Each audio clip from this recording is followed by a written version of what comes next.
Hello friend, स्वागत आहे तुमचं आपल्या परत एकदा नवीन ब्लॉगमध्ये. कशा आहात तुम्ही? छान ना?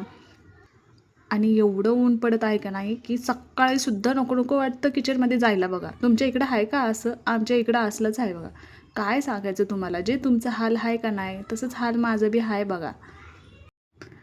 काल नवरोबाने आंबे आणले होते, म्हटलं चला आता याचा आमरस करून घेऊया. मग काय आमरस करायला घेतला. इतर रोजचा स्वयंपाक नको वाटतं आणि असे नवीन नवीन पदार्थ यांना खायचे असतात. काय सांगायचं, गरमीने तर नुसतं नको नको केलेलं आहे. असो, आपलं काम तर चालूच आहे. आमरस तर तयार झाला, म्हटलं चला आता भाजीची तयारी करून घेऊया. त्याच्यामुळे भाजीचा पहिला मसाला काढून घेतला. आता हा मिक्सरवरती बारीक करून येते. आता काय शेवग्याची भाजी करावं म्हटलं, म्हणून भाजी चिरायला घेतली. सहज आज कॅलेंडरकडे लक्ष गेलं, त्यावेळेस कळालं आज शाहू महाराजांची पुण्यतिथी आहे. कोल्हापूरचे शाहू महाराज तुम्हाला माहीत आहे? कोल्हापूरचे शाहू महाराज यांनी बाबासाहेबांना खूप मदत केलेली आहे त्यांच्या शिक्षणासाठी. आणि तुम्हाला हे माहीत आहे का, ज्यावेळेस बाबासाहेब लंडनवरून बॅरिस्टरची पदवी घेऊन आले होते, त्यावेळेस शाहू महाराजांना एवढा आनंद झाला होता की त्यांनी चक्क कोल्हापूरमध्ये हत्तीवरून साखर वाटली होती. खरंच त्यांना किती आनंद झाला की तो राजा साखर वाटतोय ते पण हत्तीवरून त्या काळी. बघा ना, एका राजाने एका हुशार मुलाचा किती मोठा सन्मान केला होता. आज आपण मोबाईल वापरतोय, शिकतोय, हे सगळं अशाच लोकांमुळे शक्य झाले.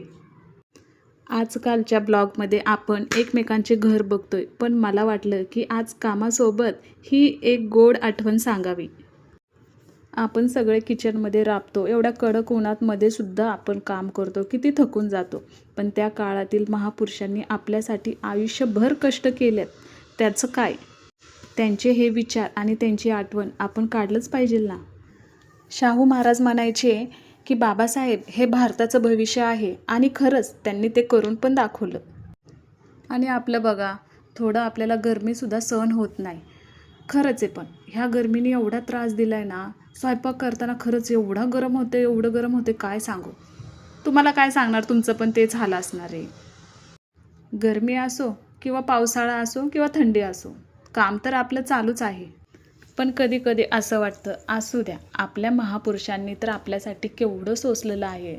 असो, आता मिस्टरांची घाई चालली, तुझं काय चालले, लवकर जेवायला दे. आणि बघा ना, तुमच्यासोबत गप्पा मारता मारता माझा स्वयंपाक पण झाला आणि आता त्यांना जेवायला पण वाढायला लागले. मग तुमच्याकडं आज काय बेत बनवला आहे नक्की सांगा.